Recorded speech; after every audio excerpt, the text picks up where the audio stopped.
एक तरफ जहां यूएसए और ईरान एक दूसरे पे बॉम्बिंग कर रहे हैं, वहां रशिया ने एक ऐसा मूव चला है जिसके बारे में हर कोई डिस्कस कर रहा है। नमस्कार, welcome to the daily geopolitics. USA Iran की लगातार बॉम्बिंग कर रहा है। ईरान से जो दृश्य सामने आ रहे हैं वो बड़े डरावने हैं। इसके रिस्पॉन्स में ईरान भी गल्फ कंट्रीज़ में अमेरिकन मिलिट्री बेसिस पे अटैक कर रहा है। इन सब के बीच अचानक से पुतिन एक इम्पॉर्टेंट मूव चलते हैं और अपना डूम्सडे एयरक्राफ्ट, जो कि रशिया ने न्यूक्लियर अटैक के टाइम के लिए बनाया है, उसको ईरान में भेज दिया है। जी हाँ, रशिया ने अपना Tupolev Tu-214PU doomsday aircraft Iran में भेज दिया है।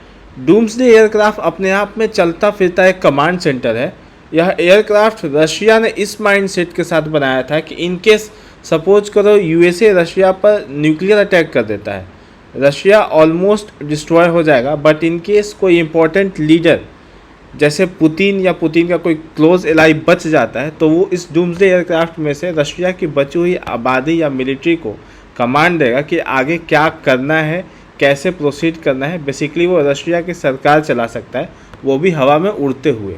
अब इस लेवल की एयरक्राफ्ट ईरान में भेजना ये एक बड़ा संकेत देता है कि रशिया कहीं ना कहीं ये मान के चल रहा है कि आने वाले टाइम में ईरान पे इस लेवल का अटैक होने वाला है कि ईरान के लीडर्स को सेफ रखना मुश्किल हो जाएगा।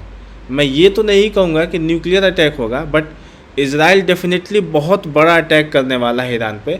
और ऐसे टाइम में पुतिन का ये एयरक्राफ्ट ईरान में भेजना कहीं ना कहीं ये दिखाता है कि रशिया नहीं चाहता कि ईरानियन लीडर्स को कुछ हो जाए।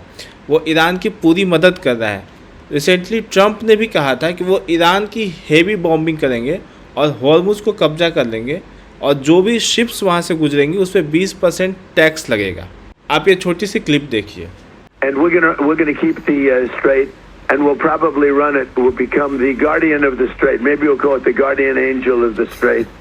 And we should be reimbursed for that. When we do that, we're going to be reimbursed because the other nations are very wealthy. They're on our side, and we can't be expected to do that for nothing, unlike we had for many years. You know, we guarded the strait for 50 years more, and we never got paid for it. They made all the money, and the United States was just, you know, not. They wouldn't. It's amazing. It's we never make. We guarded it for nothing, and now we're going to guard it. We're going to get paid for guarding it, a lot of money. But we just want to be reimbursed for doing all of this, for putting our people in danger.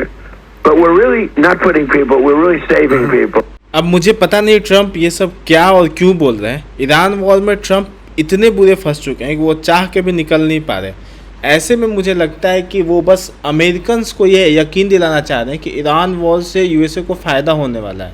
I don't know American Trump की बात पे भरोसा करते भी हैं कि नहीं करते हैं। कभी वो हॉर्मुज को ओपन कर देते हैं, कभी कहते हैं कि ईरान से पीस डील होने वाली है, और फिर अचानक से अटैक करना शुरू कर देते हैं।